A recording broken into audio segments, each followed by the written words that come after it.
You need to hold over 1,000 XRP if you want to be rich. I'm going to be breaking down the absolutely massive change that just happened for XRP that we can expect to see very soon, and how this could explode the price of XRP, and why just 1,000 XRP could make you rich. The news that we just received is that Ripple is planning on launching their own stablecoin. Now, what does this mean? Well, this stablecoin is going to be a competitor to USDT and USTC. The stablecoin is going to be backed by cash equivalents, and we're going to revisit why cash equivalents are so important. But let's talk more about what the stablecoin can do. The goal is to be a major player in the currently $150 billion stablecoin market, because this can provide a lot of revenue. This is a highly lucrative opportunity for XRP. You might be wondering, how is that possible? We're going to explore that in just a second, but first let's talk about why a stablecoin is so important. So when you go ahead and you buy cryptocurrency, you're usually going to go from either whatever the main currency is of that network or stablecoin into something else. So for example, I was buying some meme coins. I went from stablecoins to meme coins, back to stablecoins once I sold the meme coins. Or you may maybe go from Ethereum to meme coins, or in this case, XRP to meme coins. But the problem is, as you have these big swings in the market and price, it could be good or bad. If you end up holding XRP and XRP price goes from 60 cents to $1, great, that's an awesome thing. But if XRP price goes down to 50 cents, you now lost money by holding your money in XRP. And so as a store of value, stablecoins are really, really good because they are backed 1-to-1 by US dollar or cash equivalents. And so there are a lot of people out there, especially institutions. That is the key thing here. Institutions, they don't want the risk in a currency being used for business that's going to fluctuate in price a ton. That is why people use the US dollar globally to try and settle their transactions, instead of something like a currency from, let's say, Venezuela, where you're going to see a 50% plus price swing in a year. People don't want that volatility, that uncertainty in their business with the currency that they're using, which is why people use US dollar in the general economy, and why people really like stablecoins and cryptocurrency. Now let's talk about how the stablecoin can provide so much revenue. It's going to be absolutely crazy, you guys. But let's talk about what the stablecoin's revenue is going to mean for XRP. So right now, the way that Ripple actually makes money, or the current business model, is selling financial services based around the XRP ledger, as well as the on-demand liquidity and the RippleNet protocols. Now, as this article mentions, this is falling short of their needs. Right now, they're potentially facing a $2 billion fine from the US, saying that they were violating securities laws. For years, Ripple has actually been funding itself by selling quarterly tranches or quarterly distributions of XRP for hundreds of millions of dollars to investors. And this is where there's potentially some security problems and where they might need to see a different revenue source. This is something that we can actually see when we go ahead and we look at the XRP network, and you see these escrowed funds, about 40 billion or about 40% of the total supply. That money, all this money that is in escrow right above me here, this is money that unlocks over time, and then they actually go ahead and they sell that balance off to help fund their development, fund their legal battles, fund everything that they need. The problem with this, of course, is sustainability. Eventually, they're going to run out of these unlocks. These unlocks are going to run out, where the value is going to decrease on the unlocks. They're not going to be able to sustain themselves off that, but also this legal issue where they're potentially selling securities to investors. This is why revenue from something like a stablecoin is so valuable for XRP. Now, let's circle back on something we talked about earlier. Why this stablecoin is going to be backed by quote-unquote cash equivalents.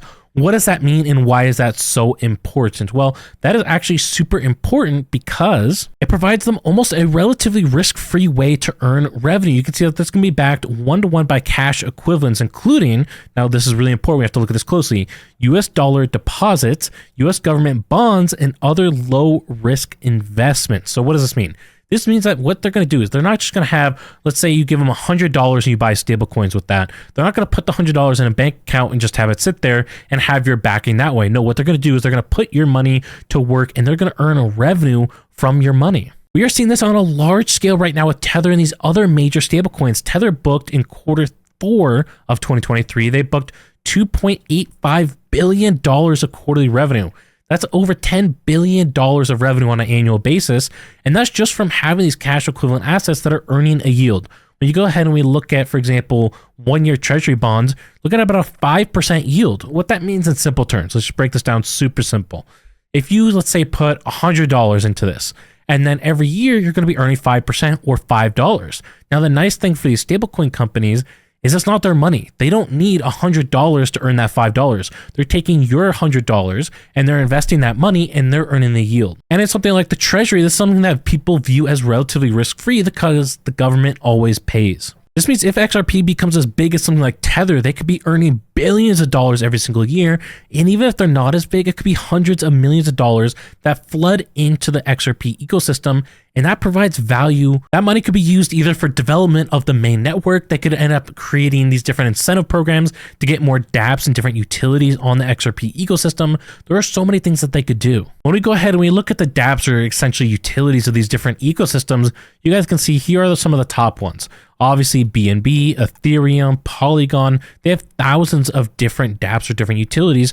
But when we go ahead and we look up XRP, I think this number is wrong, showing 28, but it's maybe a few hundred, which is a dramatic difference from something like Ethereum, where you're looking at thousands of different dApps or different utilities for people to use their funds. And a great way that XRP can get more dApps or more utilities on their ecosystem is through these grant programs. They could hand out $100,000, $10,000 checks to people to start developing, even $1 million checks for people to start developing these different utilities that people want to use and will be actively using. Not only do things like Ethereum have a bunch of different dApps, but look at the dApp volume, over $40 billion in the past 24 hours. That is a massive amount of money that flows through these dApps, and it gives people a reason to use the Ethereum network or to use the BNB network. Whereas right now, when you look at XRP, when you look at transactions or even the dApp volume, is extremely low comparably. 195,000 different transactions in the past 24 hours, whereas Ethereum has basically 10x that amount. And then you look at BNB, even more. So what we want to see here is utility or reason to actually use the XRP ecosystem. And if they do this correctly, as I mentioned earlier, this is a low risk investment where they can be earning 5% on people's money through treasuries. They could also be going ahead and doing CDs. They could be earning about 5% there as well. And if you look, this is something that banks do a lot of the time. When you look at the bank reserve, they basically need a 10% reserve requirement. So if you give them $100, they're supposed to keep $10 there, but that means that $90 they could go ahead and use to go buy bonds, CDs, whatever it is that they want to do to try and get them to these billions of dollars of quarterly revenue. And the nice thing about this is that this provides value to everyone, not just the whales. I mean, let's be real. When we look at the price of XRP over the past year, this is somewhat disappointing. Only up 15% over the past year. It's been a rough time for XRP. Even as we look at the past couple years, it's been pretty rough. We're not seeing a ton of value coming for XRP because of these legal issues with the SEC and all these different complicated factors. But with something like a stablecoin that provides a constant flow of revenue that can then be used to get more dApps, more utility, more usage, more press, it's a win-win-win-win for everyone involved. And so the price of XRP could absolutely explode once we see this value train start to get rolling.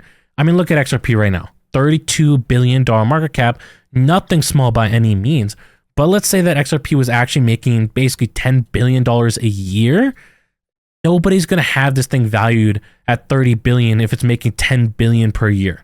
It just doesn't make sense. The value would be well over $100-200 billion value in XRP just from the money that's getting flooded into the ecosystem. Again, that could be used in such great ways like dApps, like developing the core infrastructure, like making partnerships with banks. And so if they do this correctly, if they can launch a stablecoin and have success and earn revenue from this and do it properly, I think XRP could easily be seeing a 10x or even a 100x in value for everyone. This could turn 1,000 XRP into $10 or even $100,000, which is life-changing money for the vast majority of people out there. Did you know that there's only about 10% of XRP holders who actually hold more than 1,000 XRP? So if you do, you are probably one of the richest XRP holders out there. Now, if you want to learn where you stand compared to other XRP holders, click on this video up here to see if you're in the top 10% or even potentially in the top 1% of XRP holders. The numbers are going to shock you.